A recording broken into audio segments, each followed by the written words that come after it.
Hello, welcome to my channel. If this is your first time here, my name is Legacy. Welcome.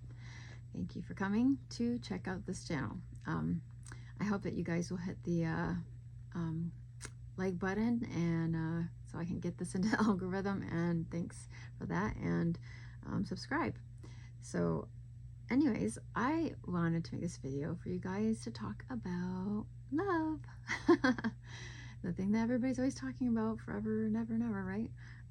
Something that everybody's looking for, everybody wants, they're always looking for it, seeking it.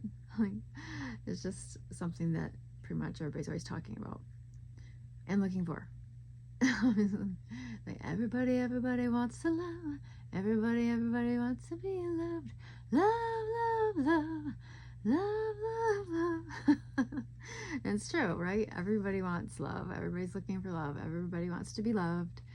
But the thing is, you guys, you are love. You don't have to keep going out and looking outside of yourself for love, because you are love. And you are loved because you are love. Ultimately, at the core of who you are the universe, baby. You are God. You are whatever your higher power is, source energy, whatever you want to call it. But that's who you are. You are unconditional love, pure agape, unconditional love. Not love with conditions that says, I'll love you if you're this way, or if you do this for me, or do that for me, or be this way for me, or if you change, then I will give you love. No, I'm talking about unconditional love that doesn't expect to receive anything back. You just love because that's who you are. And ultimately, that is who we are. And we just forget that's who we are, because when we come into this world again, and yes, I am speaking of reincarnation. If you don't believe in that thing, that's fine. You want to hear any more about that, then you can click off. That's fine. I don't mind, but I do believe in that. I've studied it. I've researched it most of my life. I've had past life regression myself. I know I have had past lives, so, you know, teach his own. Anyways, enough of that. So, yeah, basically we come into this life not remembering who we are, which is ultimately, I say God because that's who resonates with me for my higher power. So if you don't mind me saying God, I hope that doesn't trigger anyone. I know it used to trigger me at one point, but I got over that because I came out of a religious thing that I don't even want to get into. Anyway, maybe another time. But so I'm back to being comfortable with saying God. I was saying source energy. I couldn't even say God for the longest time. But anyways, I'm back to being able to say God, and it actually feels good. But you are God. You are the universe. Literally, the universe is not outside of you, you guys. You are the universe. Like, literally, you need to look within inside yourself. Everything that you want, everything that you could possibly want to be, you already are. You already are. It's already inside of you. And one of the things that I teach on my channel, if you go and look and check out some of my other videos, is I teach on the law of assumption. And I love to take notes and, you know, share a lot of Neville Goddard's teachings. He's actually called the granddaddy of the law of assumption, who really brought it out back in the early 1900s and wrote a lot of books. You can find a lot of books and audiobooks people put on here for free. You can check them out for Neville Goddard. His last name is with 2 D's, I think. Yeah, Goddard. Neville sounds like how it's spelled, but he is known as the granddaddy of teaching the law of assumption. And the law of assumption is basically just what it sounds like. It's like, it's a law. It's a universal law, because there's many universal laws. Like, I'm sure you've probably by now heard of the law of attraction. If you haven't, I'm sure you've heard of the law of gravity. Yeah. It's just like that. It's always working 24/7, non-stop. So the law of assumption is basically whatever you assume to be your truth, whatever you seem to be true, whatever you think and believe in your belief system, and you believe and assume to be true, will be your truth. Because we literally, like, all live within our own little universe, like our own little bubble, you know, and it's like we're all kind of like these bubbles, or you could say universes too, but I'll say bubbles because I think it sounds better. We're all like these bubbles, almost like ships passing in the night, and we're all in our own little world, you know. We're all going around with our own little phones and, you know, looking at this and scrolling whatever, on TikTok. I don't have TikTok, but whatever, you're looking at your phone, and, everybody's distracted in their own little world, because you are your own world, and you're not little. You're a great big world. Really, you don't even know how big you are. But you are the epitome of love. You are the epitome of love. You are the essence of love, because that's who God is, and that's who you are at your core identity. Your core identity. Yes, you're born into this world forgetting that you're God, so that you can come into this existence and basically start over. And yes, you relearn a lot of things, and you learn new things. And I do believe, from my own experience, I can say from my own experience, that from a lot of my past lives, I have carried a lot of those things that I knew into this life. Like, I just have a knowing of certain things. Like, just a little background about me. I'm a psychic medium. I'm a natural born witch and a shaman. And right now I would call myself like a baby shaman and whatever, because like I just now accepted that calling on my life. So that's very new to me. And I'm getting all these books on reading that. I'm reading more about it, but the more like I even listen to videos on it, I realize like I'm just a natural at it, because I think I had so many lifetimes as a shaman, and I seem to be just so natural at knowing things about how to use magic. And I don't even really need tools of extensions of myself to use magic, because really I use my mind. My mind is my magic wand. That's what I tell people. I mean, that's the truth. But I'm very much into like science and quantum physics and stuff. And, like I'm learning all the different types of witches there are. I have a book on it. And, I'm just like everybody else. Even though I'm not going to say how old I am, but I'm past my 20s. Okay. And I've been through a lot, and I look back through my life, and I think, my gosh, my whole life I was looking for love in all the wrong places, looking for love in two places. Sorry, I'm very lyrical person. I love music. I'm a singer too. You might see me singing some songs randomly on my channel. I think I put some up and then I take them down because I'm like, oh, I don't know about that one, but I do keep some up. And sometimes I'm just so in the moment that it's just like, oh my God, I can't believe I just put that up. But who cares? I'm so tired of caring what people think. So, but like my whole life, I was looking for love like anybody else, and I was looking for the perfect like husband to be, and I always knew I wanted to be a mother. I wanted to be a wife. I wanted to be, I wanted to have children. I wanted to have the husband, the white picket fence, just like everybody else. And I wanted to be a counselor for the longest time. But when I was a kid, I wanted to be a bunch of things. And that's the thing too. I don't know about you, but like throughout my life, I wanted to be so many different things. And but when I really think about, like, when I start asking myself questions now, like, what was I really passionate about when I was a kid growing up? Because I keep watching these videos, like, and certain videos that I catch, people are saying, what did you love to do as a child? What were you passionate about as a child? Think about those things and see if that's still something you're passionate about. If that comes naturally to you, if it comes naturally to you and it's something that you love and you still feel passionate about, then do that. Do what makes you happy, do what you're passionate about. So I started thinking about it, and I'm like, well, I guess I'm passionate about singing and dancing. I feel very alive when I'm singing and dancing. And probably also when I'm helping people. I love to help people in any way I can.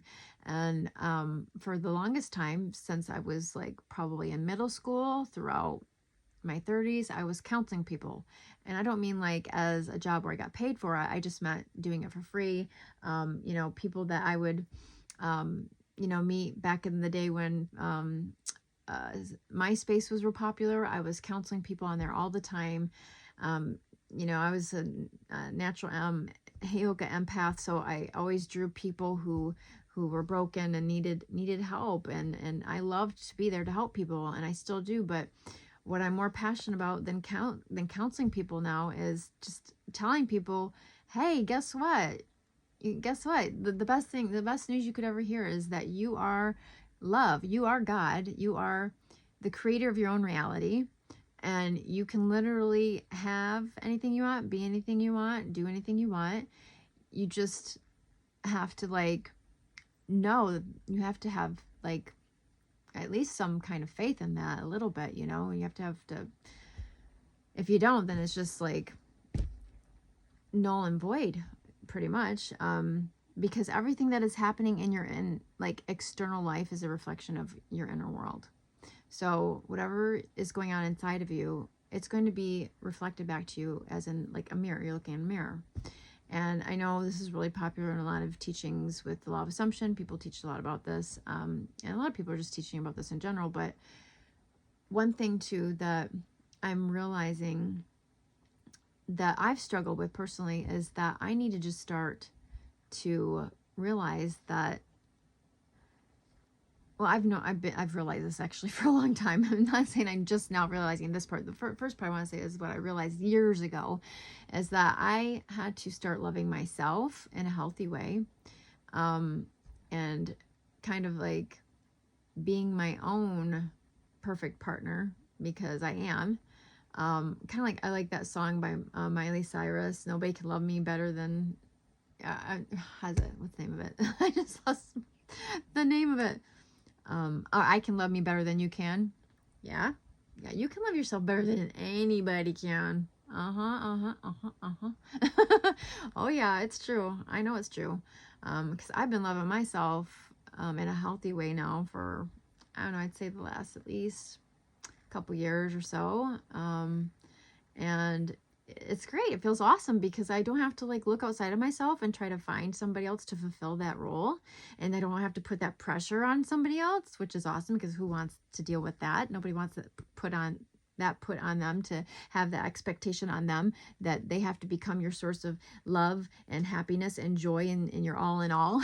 And, you know, nobody really wants that, right? So, and I don't want that. And like, when I was dating, when I was like in my 20s and stuff, like when I was really on the dating scene and I was doing the whole online dating thing when it was popular back then, my gosh, I was like dating all these guys. I was like, just like trying to find Mr. Right. And nobody was like ending up to be like the right, what I felt was who was like the right one for me. And I'm like, man, I wish they could just be more like me. And I didn't realize, I'm like, I guess I am looking for someone who's more like me. And so that kind of narrowed down who I was looking for. But still, I didn't realize that, well, what I was looking for all along was myself. And that's mostly what we're all looking for, is ourselves, our true authentic selves. Now, I'm not talking about the person that you pretend to maybe be, that you're really not, like, and you hate being, the whole imposter syndrome thing. Ugh, I hated that. I was like that most of my life, and it just made me feel miserable, and I got depressed. I would deal with depression on and off so bad, and I never understood why. It was because I was trying to be somebody I wasn't. And that's why a lot of people, I think, deal with depression, probably because they're trying to be somebody that they're not, to make other people proud or happy, you know, or to please them, or just so they'll feel accepted or be accepted by someone else.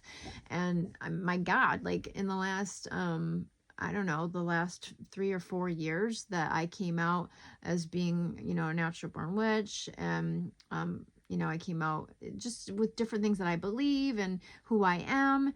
And it's like my family, you know, just people that I know that I'm close to, they're just like, whoa, who are you? You know, like, what the heck, you know, you're not, like, I didn't get good responses. I'll just put it that way. You know, it's like, sorry, but this is who I really am. And like, they think, yeah, right. No, go back to being the person you were. That's the person I want you to be. So go back to that.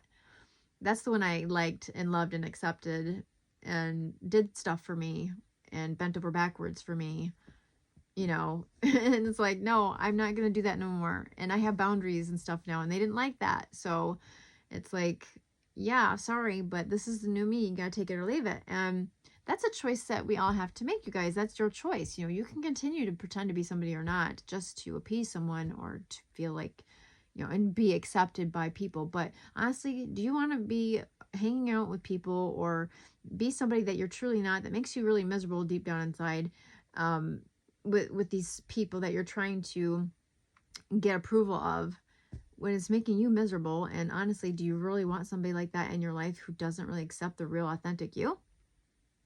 I mean, that's something you really need to ask yourself. Think about it. I had to, and I had to think about it for a long time because I had a lot of friends, and guess what?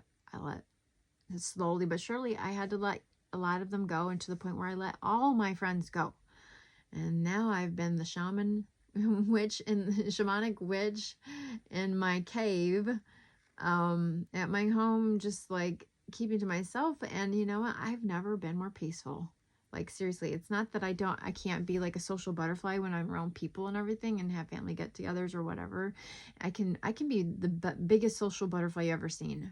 But the root of who I am personally, my personality, is more like introverted. I'm an introvert extrovert, but I'm introverted and I have to have a lot of alone time. And not only that, on top of being an introvert, I'm a I'm a shaman. And I don't want to say I am a shaman because I know like that can be an insult to I guess the shamanic community. They say you have to first like be initiated and everything, and you have to have like at least not the urban type of shamanic practices, but like where shamanism originally started.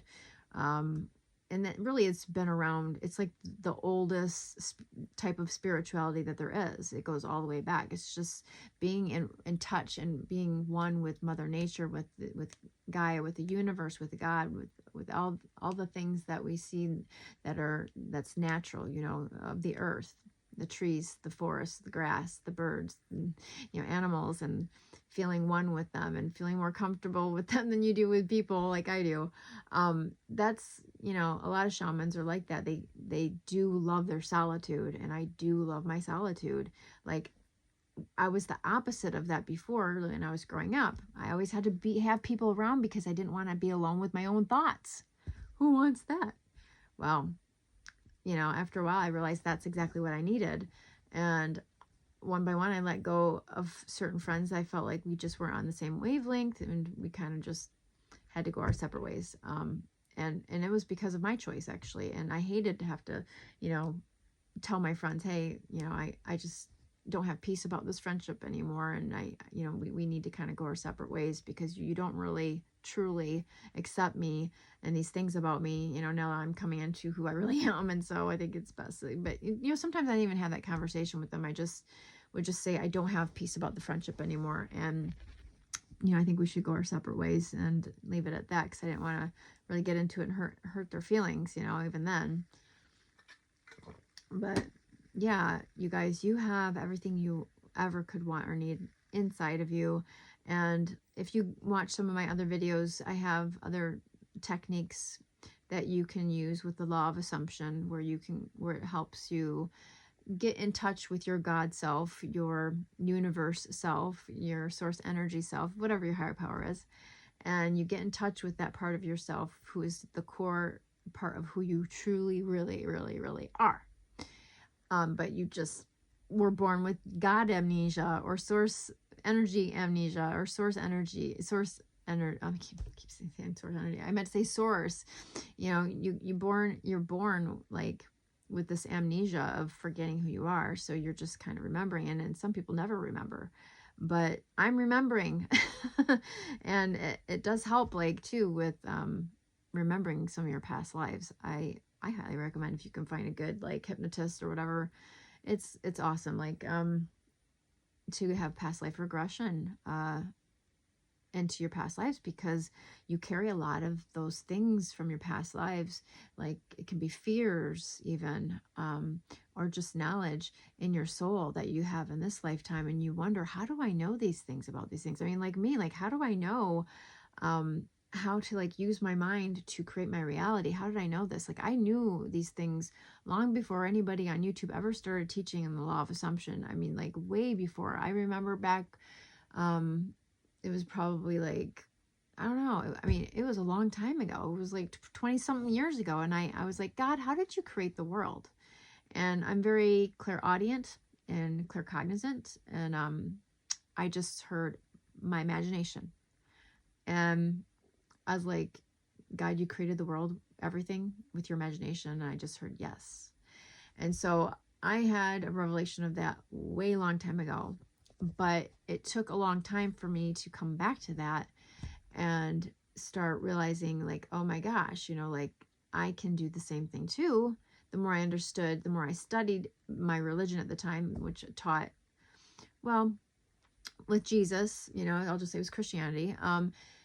And he said, did I not say you were all gods in the Bible? He said that to the Sadducees and Pharisees. Did I not say you were all gods? And that was like something that they were like calling him a blasphemer for, and were against him, and totally just wanted to like kill him because he was saying that. And he wasn't just saying he was the only one that was, God in an avatar body, but he was trying to tell them that they were too, that we're all God. We're all God. We're all the consciousness of God. Everything is. And so even Jesus said that. And when I started to understand that more and more, at first I thought because I thought at the time it meant that only Jesus was God. So I was telling like people in my old videos that I used to have up on YouTube that you have Jesus amnesia. But I realized, no, we have God amnesia. We forget we're God. Not that we're Jesus. We forget that we're God. Or that's where we originally came from. That divine spark of divinity within source energy, God, whatever you call your higher power. That's what we are made of. That's what we are. In these holographic bodies, or whatever you want to call it. I say avatar body, but or holographic, because science is now finding, quantum physics are finding all the time more and more about how we live in a quantum physics, like quantum physics. We live in a Matrix. We live like in the movie Matrix. It's a lot like that, and we live in a holographic world. So, anyways, yes, that's kind of what we basically live in, and we are just trying to remember where we came from and who we really are, and that we don't have to look outside of ourselves for whatever we need. We can find it within ourselves, and we can create it within ourselves. But the thing is one thing that you'll learn if you watch more law assumption teachings, even on my page, is that everything that could be created has already been created by God, by the creator, the original creator. So basically you're just basically shifting into a timeline of a version of you that already exists. I know that's a little bit of a mind bender if you've never heard this before, but it's true. They're finding this all the time, more evidence for this, and one day they will have absolute proof for it. They're so close to it now, but it's just amazing when you think about it. And I've read books on this, I've watched videos on this, but mostly I get downloads from my higher self, from God, about these topics, and take notes, and I just am like, wow, this is amazing, really, truly. Whatever we think we become, whatever we imagine we can create, whatever we feel we attract, like Buddha says, is true. All that is true. And, so just remember everything that you could ever want, including love, even the romantic kind of love. It's already inside of you. You can romance yourself. You can. I mean, I listen to romantic songs and I think, maybe of someone that I would think, oh, that'd be great to be loved by that person. And you can just imagine that if you want, or just a blank-faced person if you want, but whatever. And it's all about the feeling of it, getting into the feeling of it and feeling it real. But, like feeling it real too, it's not so much about like getting caught up in the emotions of it. It's really just the conviction of something being true. To you, it's your truth. Whatever you believe to be true is your truth. Whatever you assume to be true will be your truth and will manifest eventually into your life. It will mirror back to you. So anyways, this is getting really long. So I'm going to cut this now. It's like 24 minutes. And I hope that you guys have enjoyed this video and that you can share it with somebody maybe that you think you might like to listen to it also. So please hit that subscribe button, and I would love that. I would appreciate that so much. and hitting the like button also. I'd be so grateful if you do that. And so we can get more of my videos out there to bless people, to hopefully help somebody and help them have that revelation that they are love. So they already are loved, and you are too. You are love. Yes, and you are the God of your reality. So remember that. All right, well, thank you for watching. This is me, Legacy, over and out. And you guys have a great one. Bye. Thanks for watching. Come back again. I'm going to try to make some more videos. I'm not going to try. I'm making more videos. Thank you for watching. Okay, bye, you guys.